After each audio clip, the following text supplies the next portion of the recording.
భద్రాద్రి జిల్లా భద్రాద్రి ఆలయ అర్చకులు బదిలీల ప్రక్రియను ఆపాలని స్థానిక ఎమ్మెల్యే తెల్లం వెంకట్రాంకు అర్చకులు వినతిపత్రం అందజేశారు. భద్రాచలం శ్రీ సీతారామచంద్ర స్వామి ఆలయంలో దశాబ్దాలుగా పనిచేస్తున్న ఆలయ అర్చకులను బదిలీ చేయాలని దేవస్థానం ఉన్నత అధికారులు నిర్ణయించినట్లు కూడా తెలుస్తా ఉంది. సో ఇదే నేపథ్యంలో నోటీసులు ఇవ్వడంతో ఎమ్మెల్యేలను అర్చకులు కలిసి భద్రాద్రి ఆలయక రామదాసును పిలిపించి మరి అర్చకులు వేడుకున్నారు.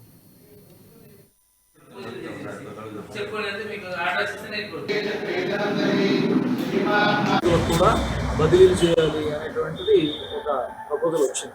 దాంట్లో భాగంగా మామూలుగా ఉండేటువంటి పరిపాలనా సిబ్బంది అనే కాకుండా మతపరమైనటువంటి సిబ్బందిని కూడా ట్రాన్స్ఫర్ చేయాలి అనేటువంటిది తెర మీదకి వచ్చింది అనేటువంటి విషయం తెలిసి దాని విషయంలో అంటే మామూలు ఉద్యోగులు పరిపాలనా సిబ్బందికి ట్రాన్స్ఫర్ చేయడంలో పెద్ద ఆక్షేపణ లేదు. కానీ ఈ మతపరమైనటువంటి సిబ్బందిని బదిలీ కింద చేసినట్లయితే తద్వారా ఆగమ సంప్రదాయాలు, ఆలయ సంప్రదాయాలు దెబ్బతినేటువంటి అవకాశం ఉంది.